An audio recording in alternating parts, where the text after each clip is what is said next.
People do quit without notice. What straw broke the camel's back? I was a shift lead in a kitchen where none of the management knew anything about Bo. I ran grill, sawed expo and oven solo during every peak shift. I ordered trucks, prepped all week for weekend brunch, wrote kitchen schedules, coordinated kitchen cleaning projects, contacted vendors for repairs, and generally ran the kitchens day to day. I was given the keys and started opening 6 days a week. I was working 55+ hours and loving it. I expanded our brunch service to Fridays as well as Saturday/Sunday, and I come up with an early week menu to use up leftover brunch items and minimize waste. I helped grow weekly sales from 40/45 to 75/80 in 3 years. I started having issues with closing management on shifts where I wasn't there. I'd get in at 6 a.m. to open, and the restaurant was left a mess, and prep/stocking wasn't completed. I talked to the staff and tried to get them to help out, but I had no support and follow-through from the actual managers. This went on for weeks. Then one week I was in at 5 for Friday brunch prep. I was prepping sheets of bacon and went to the back to pull the biscuits I had prepped the day before. I had left them on a speed rack. I found them on a shelf stacked on top of each other. The weight of the trays had smashed every biscuit into single sheets of dough on the lower trays. The speed rack had the dressings and cold items from the line closed the night before. I did about 90% of the brunch prep. By the time the opening manager showed up at 8:30, we opened at 9. I told her what was left to set up the line. She asked why I was telling her. I laid the sheets of dough in front of her, dropped my keys on top, and walked out. I got nearly 50 calls from them that day and dozens of texts. I didn't respond to a single one. A few days later, the owner of the store called me and asked who he needed to fire to bring me back. I told him I'd pass and ended up finding another job in a day. A little over a year later, this restaurant shut down and was demolished to turn the space into a parking garage. Over a decade ago, worked at Tim Hortons. Had been there 6 years on overnight shift. 11 p.m. 7 a.m. We were always understaffed, usually just 2 people, one in the back, one in front of house. Of course it is slower than during the day, that goes without saying, but there are a few rushes when certain places close.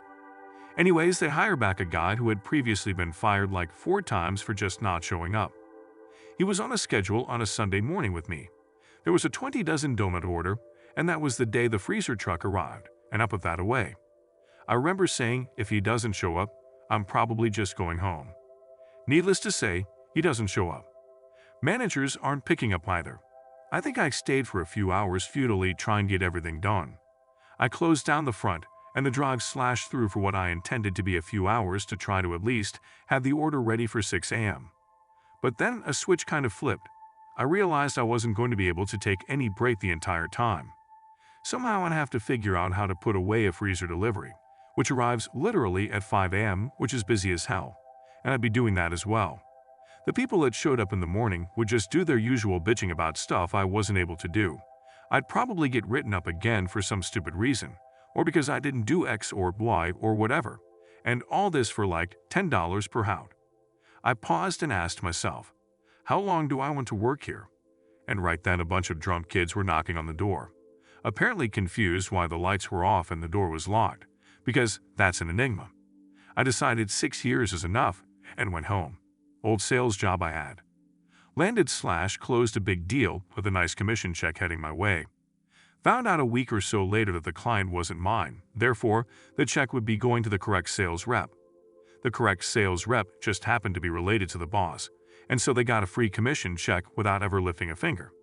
Left that day. I worked in telesales when I was 16, just a job for the summer.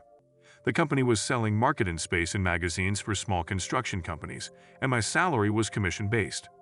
I decided to work smart, not hard, and approached a few bigger companies. After a few days, I was in contact with one of the biggest construction companies in my country, and was closing a deal for a 2-page ad. Expensive ad, nice commission. My boss was happy, but told me that the deal was so big that one of the full-time employees would bring the deal home. They literally just made the last confirmation call and sent over the papers, and took the commission. I did not turn up the next day. Friend of mine, 18 at the time, had the exact same situation happen to a T, but with a more petty and positive outcome. Fortunately for him, his dad worked in sales his entire life, so he knew how to navigate this. When he told his dad he had landed a major tech company for a full print ad, think Microsoft big, His dad told him to keep it a complete secret until the closing date, and if anyone, especially the senior sales reps, asked about anything, just lie. He did all the contacting himself, and his dad helped him with all the paperwork and important phone calls. Luckily, he said no one really expected much from him, and thus didn't ever bother him. Day rolls around to finalize the deal. My friend does the closing call and sends the finalized and signed paperwork to be filed.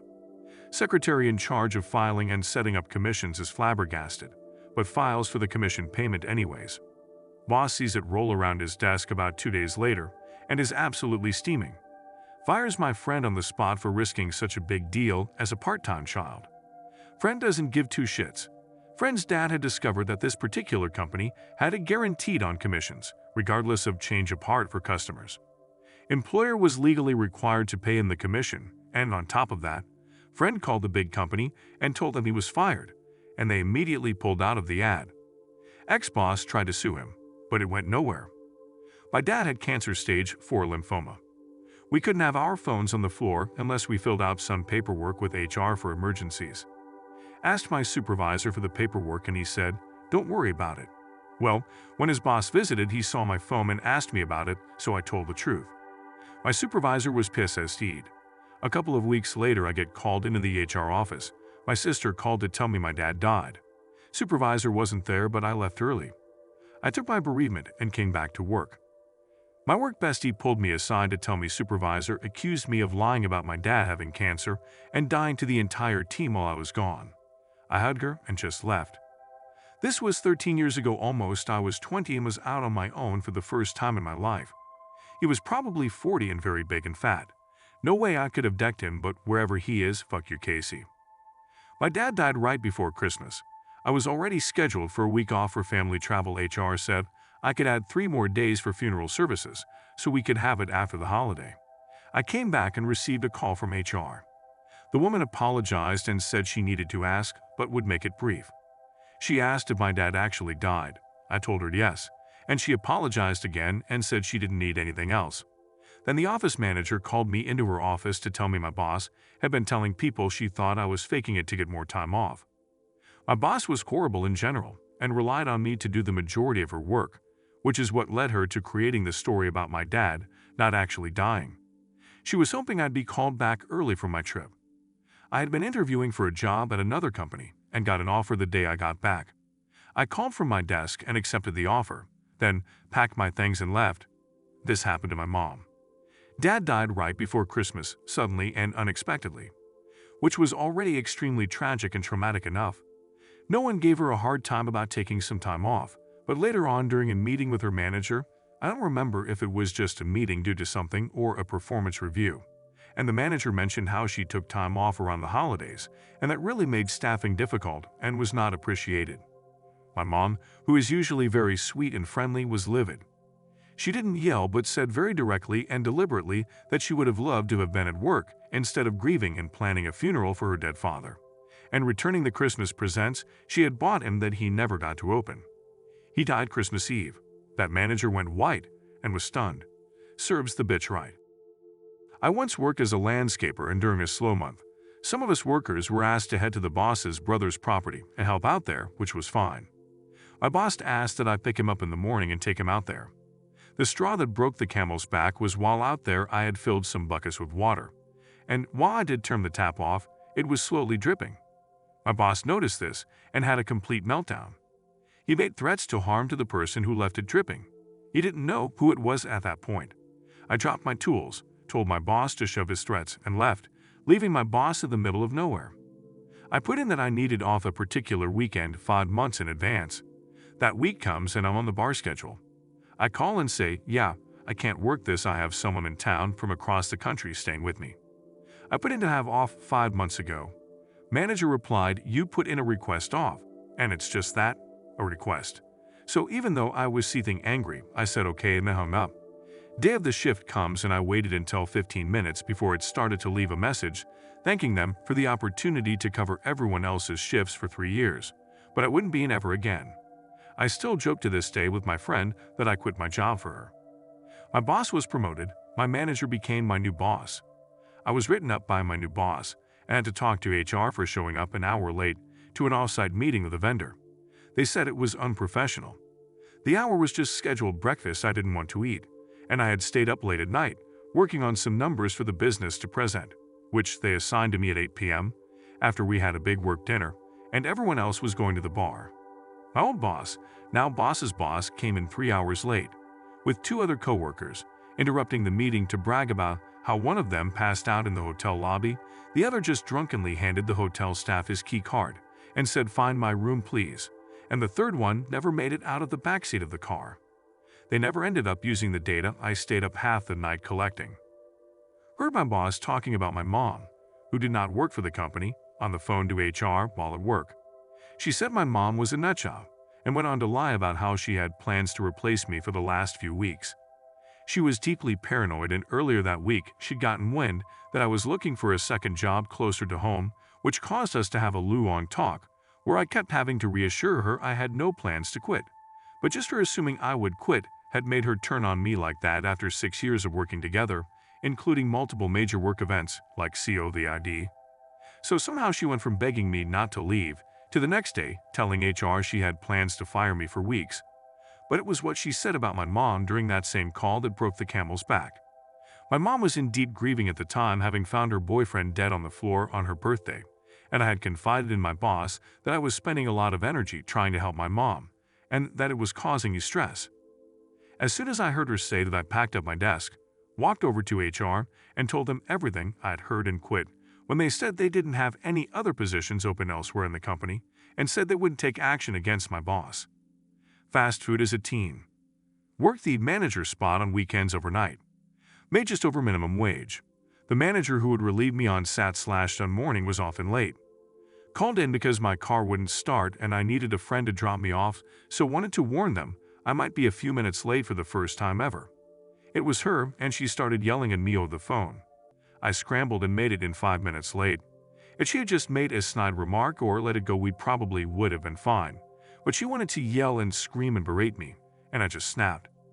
Yelled back that I was basically overworked and underappreciated being a manager without the title/pay, and brought up her being late, hours sometimes, to relieve me basically every weekend. And I couldn't leave because I was the manager, just like she couldn't till I showed up, and told her I quit. I was already thinking about it. I basically worked to have my card. My car was struggling and school was starting to suffer. The other guy that was supposed to be on nights with me saw it and quit in the spot with me. I was working at my first supervisor job. I was one of 3 people in charge of a warehouse overnight. My position started with me working from 5 p.m. to 2 a.m., Monfry, and every other Saturday. Then I was told to come in every Saturday. They said, "Don't leave until everyone else leaves and you lock up," which had me staying another hour or so until like 3:00 a.m. Then I was told you need to come in early around 4:00 p.m. to touch base with the day boss. Then CO the ID happened and they laid off like 80% of the company, including the other 2 supervisors on nights. So it was just me doing 3 people's jobs and a skeleton crew of like 8 people trying to the work of 20 people. We were behind every single night, and I wasn't allowed to leave until all the work was done and everyone else left. Several days I'd still be there finishing up when the day crew came in the mornings. They'd be angry that we were behind when we were all super overwhelmed after working 14+ hours every day, 6 days a week. I told them we either needed way more people or the day crew needed to come in earlier or stay later to help because it wasn't sustainable.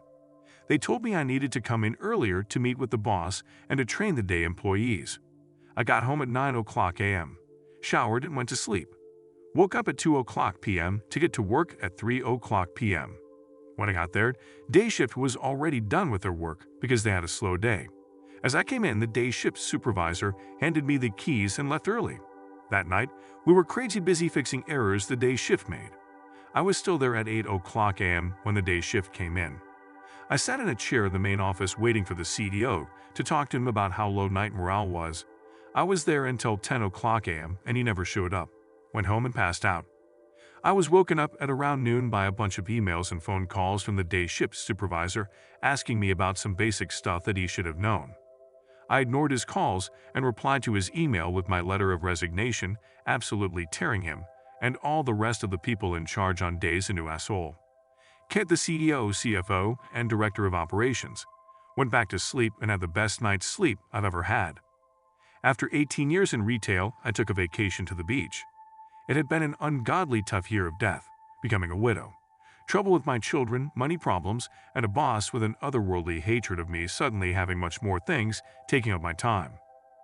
They were completely unwilling to be flexible with these new constraints on my time, so I finally just wrote a schedule and took a whopping 3 days to myself. I finally felt relaxed and realized I felt so good to be so far away. The day I was supposed to pack and head home, I extended mine and my kiddos' stays and just never went back.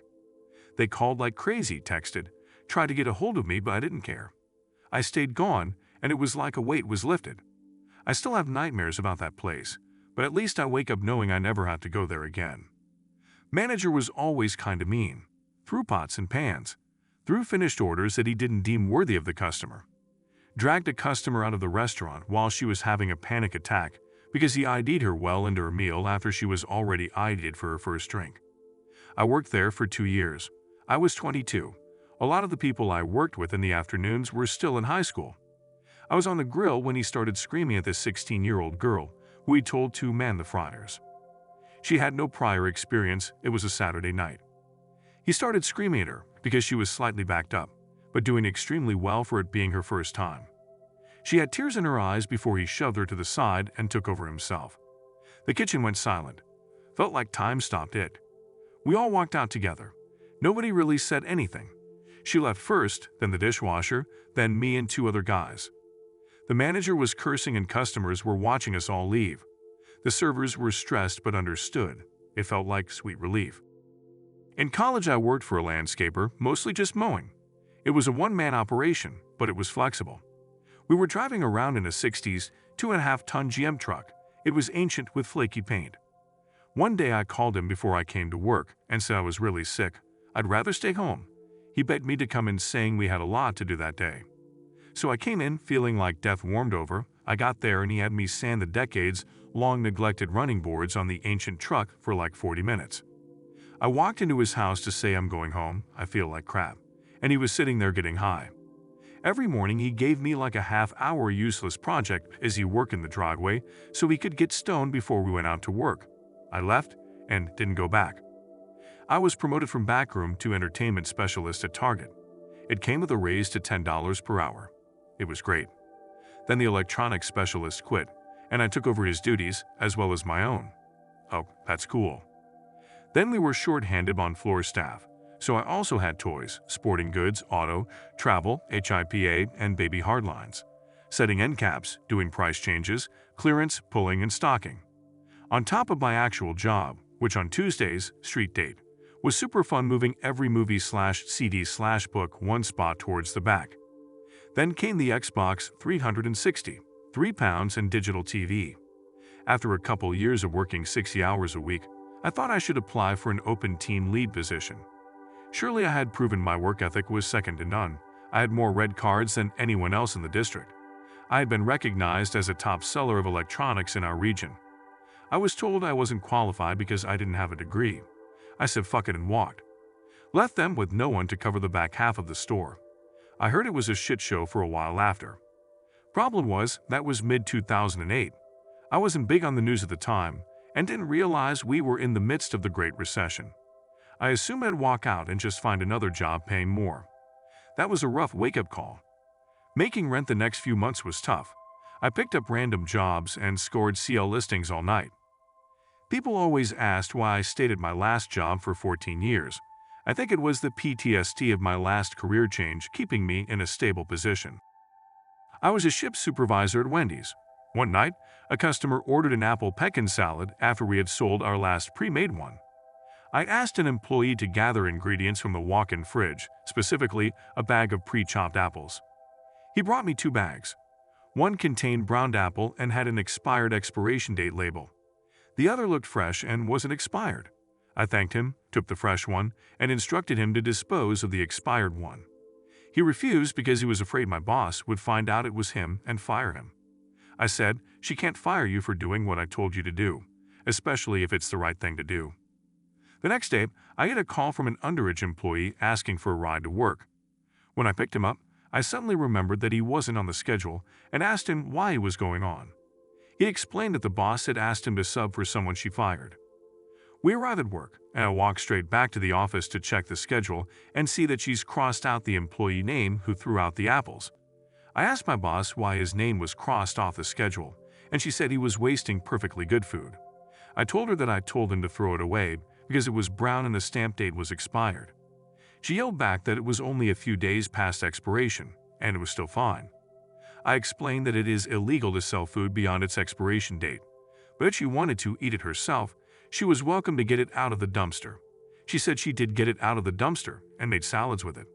Then she yelled, "You don't throw away milk just because the expiration date has passed without sniffing it first." I yelled back, "First of all, the apples were fucking brown, and second of all, I absolutely will throw out expired milk without sniffing it because spoiled milk smells awful, and I don't want to ruin my appetite while I'm serving myself a meal." Then she threatened to fire me, and I yelled that she should because I was the one who instructed the employee to dispose of expired food, and I'll do it again. She admitted it was an empty promise because she couldn't afford to fire me, so I told her I was quitting. She asked, "Right now?" I said, "No, I'm getting my 2-week notice, but I start my 2-week vacation tomorrow, so tonight is my last shift." Later that night, I called the fired employee and apologized for getting him fired and bragged about how I quit in solidarity. When my 2 weeks vacation was up, I actually did have to work one more week in order to get paid for my 2-week vacation, because I needed one more week to qualify working a full year. During that final week, I had an exit interview with the district manager. I explained why I quit and spoiled the beans on a bunch of other shit the boss did wrong, and also suggested she get the security camera system fixed without the manager knowing, because the manager's shift is constantly putting money in the register and handing food out of the window without ringing it up in the system. Then the manager counts out the drawers, which is against policy, and pockets the excess cash. During my next shift, a couple of tech guys from corporate showed up to fix the security camera DVR, but left the second they opened the closet and saw we had a VHS system. They couldn't just fix it. They needed to replace it. Also, they were very confused as to why we had a VHS system, considering how new our store was. I told them the rumor was that the manager swapped it with a system from her house so she could get away with it. Anyways, the district manager asked me to work at a store that was closer to my house for 1 month, because all of the managers at the other store were overdue for vacations, but they didn't have enough managers to take vacations. When I started working at the other Wendys, I explained to the general manager why I quit and got transferred, and that I'd quit with no notice if he overruled my decisions on food safety. He agreed. I worked there for almost a month and never had a single shift where I was the only manager on duty, which either meant that they did have enough managers to take vacations, or they weren't taking any vacations anyway. Then, one day, an employee grabbed a bag of frozen chicken out of the freezer, unaware that it was already open, and dumped the whole bag of frozen chicken on the floor right in front of the general manager and I. The employee looked at us both, shrugged, and asked, "5-second rule?" I replied, "No. The 5-second rule works if your only concern is vilification contamination, which can be cooked off, but we clean the floors with toxic chemicals that cannot be cooked off. If you serve that chicken to customers, you will poison them." The employee looked at the general manager for confirmation, but the general manager said, "He's right, but that's a whole lot of money. Pick it up and serve it." I walked out while saying, "Good luck with the food poisoning lawsuits," loud enough for customers to hear.